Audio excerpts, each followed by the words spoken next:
ఇక బీఆర్కే భవన్ దగ్గర నేతలు చేస్తున్న నినాదాలు చూస్తున్నాం మనం.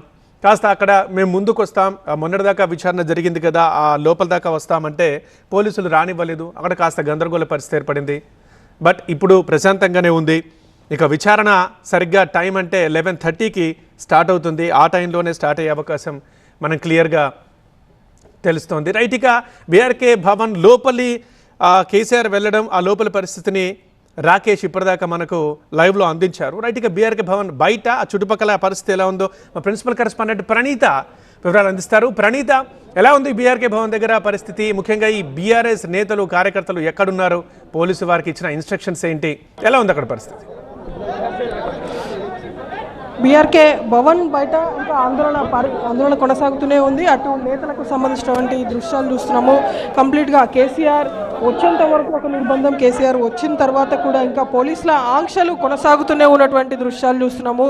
ఇక్కడ వచ్చినటువంటి బీఆర్ఎస్ కార్యకర్తలని ఎక్కడికక్కడ ఇక్కడ ఏర్పాటు చేసినటువంటి బ్యారికేడ్స్ దాటి లోపలికి వెళ్లకుండా వాళ్ళందరినీ కూడా రిస్ట్రిక్ట్ చేస్తున్నారు. అటు బీఆర్ఎస్కి సంబంధించినటువంటి ఎమ్మెల్యేలు మాత్రం ఇక్కడ బీఆర్ఎస్ భవన్ ముందర కూర్చొని వాళ్ళందరూ కూడా నిరసన వ్యక్తం చేస్తున్నటువంటి దృశ్యాలు చూస్తున్నాము. ఎగ్జాక్ట్లీ 11 o'clockకి కేసీఆర్ బీఆర్కే భవన్ వద్దకి చేరుకున్నారు. కేసీఆర్ వెంట వచ్చినటువంటి ఎమ్మెల్యేలు పలువురిని మాత్రమే లోపలికి వెళ్ళనిచ్చారు. సో ఎవరెవరు ఎమ్మెల్యేస్ లోపలికి వెళ్ళనటువంటి అంశం పైన కూడా ఉదయమే ఒక క్లారిటీ వచ్చింది. సో కేవలం ఆ 9 మంది ఎమ్మెల్యేలను మాత్రమే లోపలికి అనుమతించారు. సో రిమైనింగ్ వచ్చినటువంటి ఎమ్మెల్యేలు కావచ్చు, కార్యకర్తలు కావచ్చు, చాలా మంది మొత్తం బీఆర్కే భవన్ నలువైపులా ఉన్నటువంటి రోడ్స్ అన్నింటినీ కూడా పోలీసులు బ్లాక్ చేశారు. కాబట్టి ఆ రోడ్స్ మొత్తానికి వచ్చేటువంటి మెయిన్ ఎంట్రీ ఏదైతే ఉంటుందో ఆ ఎంట్రీని కంప్లీట్గా పోలీసులు బ్లాక్ చేసేసారు. సో ఇటువైపు మనం చూడొచ్చు, బీఆర్కే భవన్కి రైట్ సైడ్ ఉన్నటువంటి రోడ్డు మార్గం ఇది. కంప్లీట్గా ఆ రోడ్డు మార్గాన్ని అంతా కూడా పోలీసులు తమ ఆధీనంలోకి తీసుకొని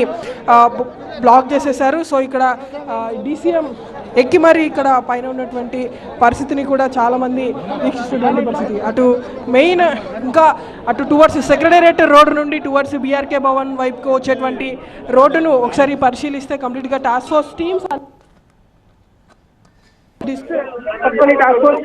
బందోబస్తు నిర్వహించినటువంటి విషయాలు కూడా చూస్తున్నాము. అటు టాస్క్ ఫోర్స్ పోలీసులు మొత్తం రోప్స్ని అరేంజ్ చేసి కార్యకర్తలు ఇటువైపు రాకుండా వాళ్ళందరినీ కూడా రిస్ట్రిక్ట్ చేసినటువంటి దృశ్యాలు కూడా చూస్తున్నాము. అటు చాలామంది దాదాపు 5,000 మందికి పైగా బీఆర్ఎస్ కార్యకర్తలు ఈరోజు బీఆర్కే భవన్ వద్దకు వచ్చి ఉన్నటువంటి దృశ్యాలు మనం ఇక్కడ చూస్తున్నాము. చాలామంది కేసీఆర్ టీషర్ట్స్ ధరించి మరి నిరసన వ్యక్తం చేస్తున్నటువంటి దృశ్యాలు చూస్తున్నాము. వీళ్ళందరూ కూడా కేసీఆర్ విచారణ లోపల అయిపోయేంత వరకు కూడా ఇదే రీతిలో బయట నిరసన వ్యక్తం చేస్తూనే ఉంటామని ఉదయమే వాళ్ళందరికీ కూడా ప్రీ ప్లాన్తో ఇక్కడికి బీఆర్ఎస్ భవన్ వద్దకు వచ్చి తమ నిరసనను అయితే వ్యక్తం చేస్తున్నారు. అటు కంప్లీట్గా ప్రతి కార్యకర్త వద్ద కూడా టాస్క్ ఫోర్స్ పోలీసులు ఏ విధంగా బలగాలు మోహరించి ఉన్నాయో ఆ దృశ్యాలన్నింటినీ కూడా చూస్తున్నాము. వీళ్ళందరూ కూడా ఇటువైపుకు రాకుండా పార్టీని ఏర్పాటు చేశారు. మరోవైపు మెయిన్ రోడ్డు వద్ద ఉన్నటువంటి పరిస్థితిని ఒకసారి చూపించే ప్రయత్నం చేద్దాము. అటు టువర్డ్స్ సెక్రటేరియట్ నుండి కేవలం ఒక 100 మీటర్స్ దూరంలోనే బీఆర్కే భవన్ ఉంటుంది. కాబట్టి ఆ బీఆర్కే భవన్ వైపుకి వచ్చేటువంటి రోడ్నంతా కూడా పోలీసులు ఏ రీతిలో బ్లాక్ చేశారో ఆ దృశ్యాలు మనకు కనిపిస్తున్నాయి. సో అక్కడ ఇటువైపు బీఆర్కే భవన్ వైపుకి వచ్చేటువంటి మెయిన్ రోడ్ని మనం ఇక్కడ చూడొచ్చు. క్యూఆర్టీ టీమ్స్ అండ్ లోకల్ పోలీసులు వాళ్ళందరూ కూడా ఏ విధంగా ఇక్కడికి వచ్చినటువంటి కార్యకర్తల్ని రిస్ట్రిక్ట్ చేస్తున్నారో చాలా క్లియర్గా అర్థమవుతుంది. అక్కడ మనకు కనిపించేటువంటి రోడే సెక్రటేరియట్కి ముందు ఉన్నటువంటి రోడ్ అది.